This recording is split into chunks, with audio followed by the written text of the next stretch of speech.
6 people in Madison are vying to become the city's next mayor in the upcoming spring election. Over the course of the past month on the Madsplainers podcast, we spoke to every one of them. I don't come at this as someone with elected office experience. I'm coming at this as an outsider. I actually think that's a good thing. We need somebody who has political courage and isn't afraid to make big, bold moves, and that's me.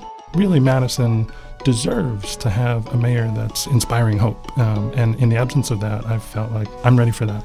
We always listen to those who have the loudest voice. We have Band-Aid approaches, and we've always been operating with Band-Aid approaches in the last 20 years. Every mayoral race should have a comedian running in it. One of these things is not like the other. Of all the candidates, physically I may be the oldest. In terms of our minds, I'm undoubtedly the youngest. But it's not just mayoral candidates who will be on the ballot in this month's primary election. On today's episode of the Madsplainers Election Edition, we're turning our attention to the race for Madison School Board. And to help guide the way, we brought along a special guest. I'm Erik Lawrenson, and I write about tech for the Cap Times. I'm Abby Becker, and I cover city and county government. I'm Lisa Speckard-Pask, and I am the Metro reporter. And I'm Negassi Tesfamichael, and I cover local education. And this is the Madsplainers.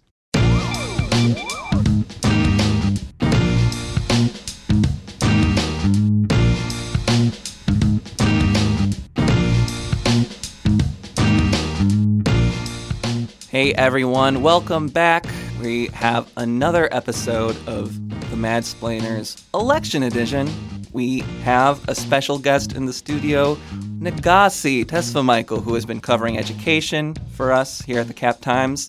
How's it going, Negassi? Pretty good. Thanks for letting me crash the Madsplainers podcast. But seriously, thank you for doing this. Negassi, you've been covering the school board race. Remind us of the important dates to keep in mind. Is this something where people are going to see these names on ballots on February 19th? Voters will see names on the ballots on February 19th, the primary date, and April 2nd, the general election. There are 3 seats that are up for election, seats 3, 4, and 5, and there are primaries for them all. Yeah. So, Negassi, what does seat 3, 4, 5 mean? What do those correspond to, or why is this race the way it is? Yeah, so the Madison School Board is a 7-person governing body. There are 7 different seats that are all numbered. Each seat represents the entire district, so anyone who lives within the Madison Metropolitan School District boundaries can vote for any of the seats. Can you vote for all of the seats? Yes, you can. The school board is organized a little bit differently than the city council, for example. In the 1980s, a law was passed in the state legislature that basically said that all of the seats on the school board were at large, meaning they weren't tied to specific areas of the city, which the reason why it was put in, people have told me in the course of my reporting, was that they wanted to have candidates be able to run against each other instead of having it just be sort of a free-for-all of everyone running against everyone, which would make it a lot harder for voters to determine what does candidate A or B believe. And you've pointed out in your coverage before that the way this is all set up leads to some interesting geographical sort of patterns in terms of who is on the school board. Yeah, definitely. So there are 4 city high schools that are sort of the conventional high schools.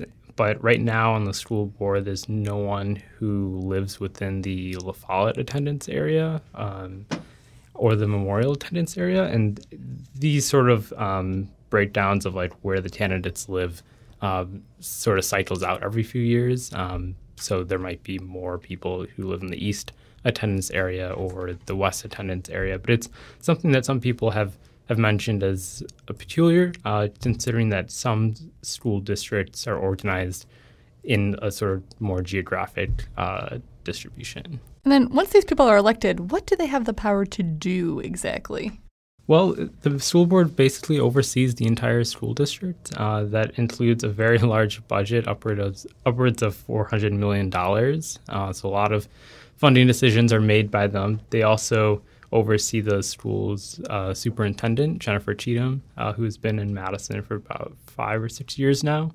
Basically, anything that has to deal with public education in Madison goes through the school district and the school board.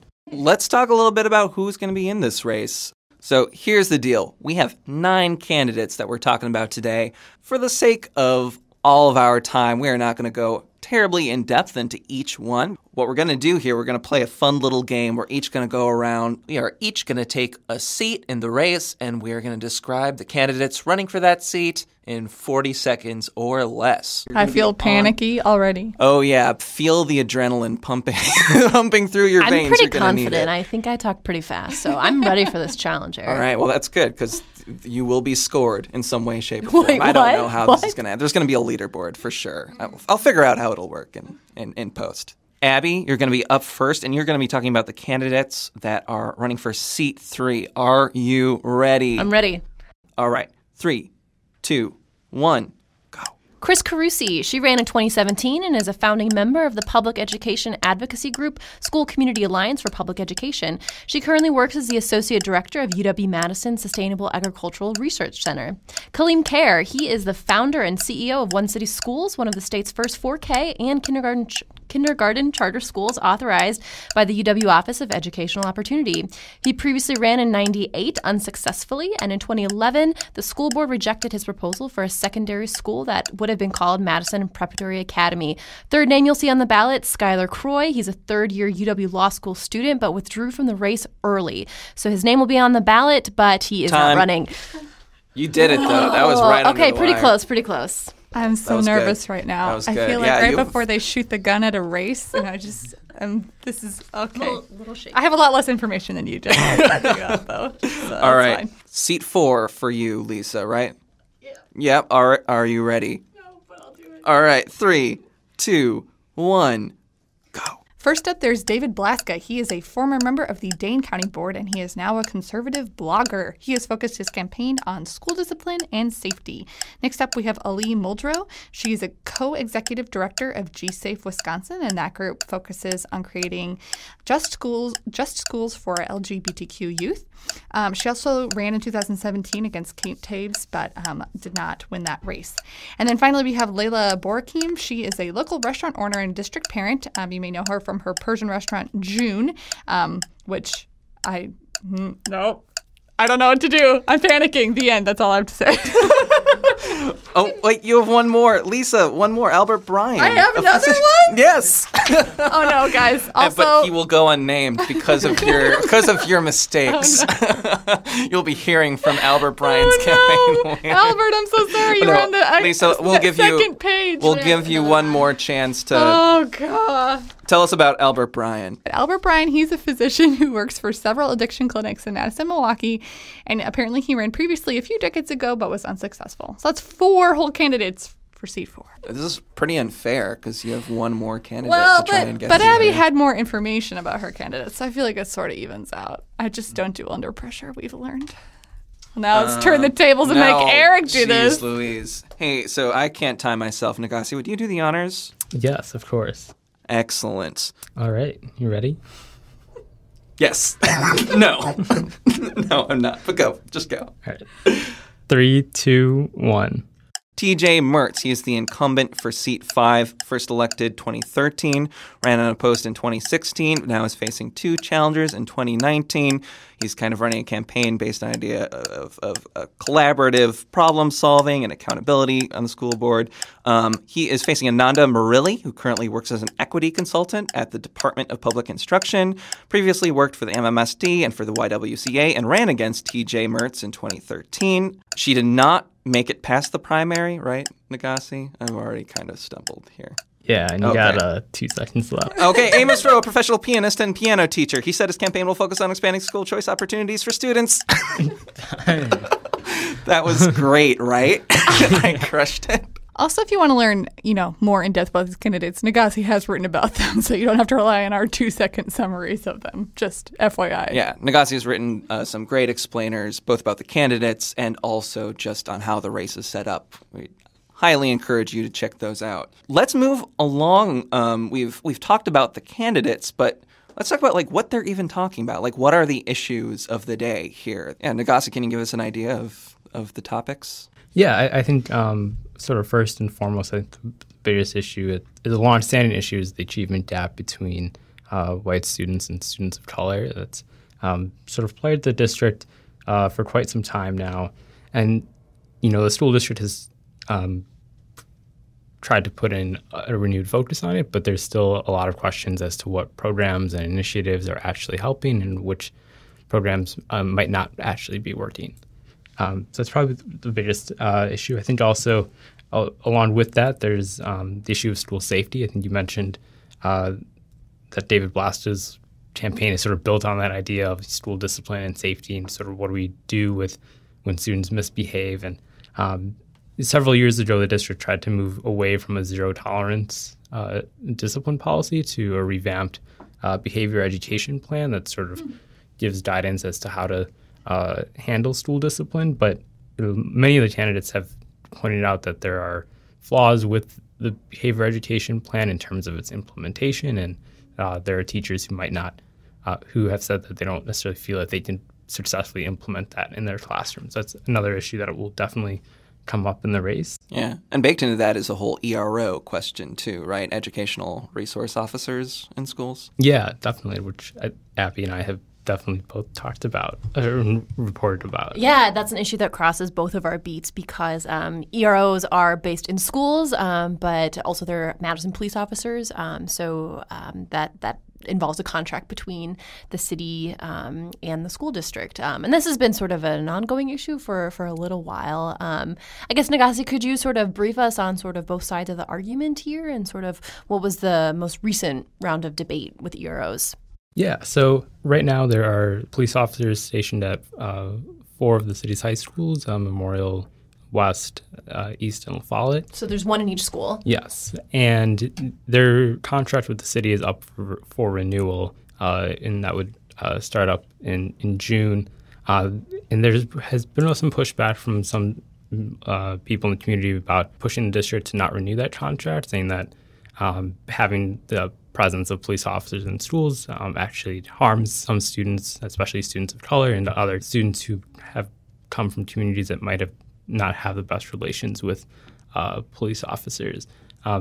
In late December, the board voted to approve an amended contract with the city that the city didn't necessarily agree to, so there's still some negotiating as to what that renewed contract will look like. So the latest is that there's currently not a contract in place for June. Yes, Okay. and they still need to figure that out, which is something I think the school board and the city are working on. Charter schools are another topic at hand here, right? Yeah, definitely. Charter schools, which are publicly funded but independently operated, have definitely become an issue for a lot of candidates. There are several charter schools in Madison. A couple, Nuestro Mundo School, are chartered by the district, but a few years ago, the state legislature approved the UW Office of Educational Opportunity as another agency that can approve charter schools without the district's approval. There's some concern from critics of charter schools that are authorized by the UW, for example, Kaleem's one city schools, siphon some money away from the district. At the same time, there are many proponents of charter schools saying that these charter schools offer more options for parents who might feel that the traditional public schools don't offer enough options for their kids to succeed in a traditional setting. Negassi, there's a group called Adelante that's involved with the school board campaigns. Can you fill us in on what that's all about? Yeah, so Adelante is a local political group that was started by current school board member Gloria Reyes, who last year was the first Latina member of the school board to be elected. She and Adelante's mission has sort of been to help promote candidates of color, and there are 3 candidates of color in this school board race, Kaleem, Ananda, and Ali, which is a pretty big moment for the school board. Madison School District has increasingly had more and more minority students within its district, and it's the school board itself hasn't necessarily reflected that, but depending on how this race plays out, it could the demographics of the school board might more closely match the school districts. Do you think with future school board campaigns, we'll start to see more groups like Adelante, supporting candidates or just offering, being another form of support for candidates interested in seeking office on the board? I think so. I think, Madison has sort of had a lot of political groups that are well established, like Progressive Dane, for example. But I think there has been some talk of, building these networks that candidates of color, whether it's for school board or for other local races, that they can tap into and sort of get the political and social capital they need to build a campaign, and sort of whether it's fundraising or whether it's knowing how to get a campaign manager and all these other nuts and bolts in local politics. Yeah, I always find that interesting because local politics is, right, the form of government that's closest to the people, but it's also, it's not necessarily still the easiest to kind of get involved, and that there are still, barriers for some to sort of work through the process to get on the ballot. Definitely. I couldn't agree more. Well, Negassi, we've kind of done a quick and dirty overview of the race here, but there are opportunities in the future for people to actually see these candidates talk about these issues. Like, what's on the calendar in terms of forums, debates, that kind of a thing? Yeah, so February 5th, a group that has an awesome name, the Grumps, which stands for Grandparents United for Madison Public Schools, is delightful. Is hosting a candidate forum at Christ Presbyterian Church on East Warren Street at 6:30. I think, as far as I know, all candidates will be there.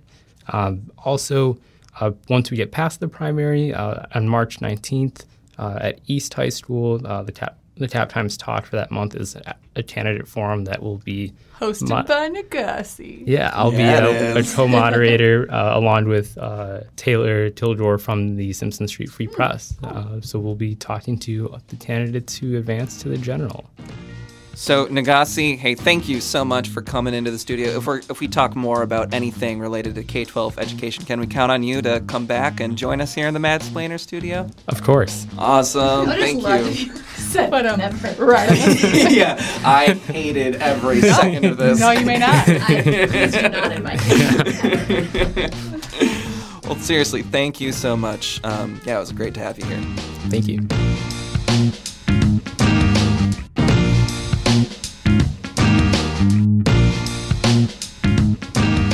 That'll do it for this election edition of the Madsplainers. Thanks again for tuning in. Be sure to subscribe to the podcast on iTunes or anywhere else you find your podcasts. Also, be sure to check out the other shows that the Cap Times puts together, which includes The Corner Table, our podcast about food, and Wedge Issues, a show all about state politics. We'll be back soon with more explainers about city affairs in Madison and the upcoming election. But in the meantime, I'll check you later. Thanks again for tuning in.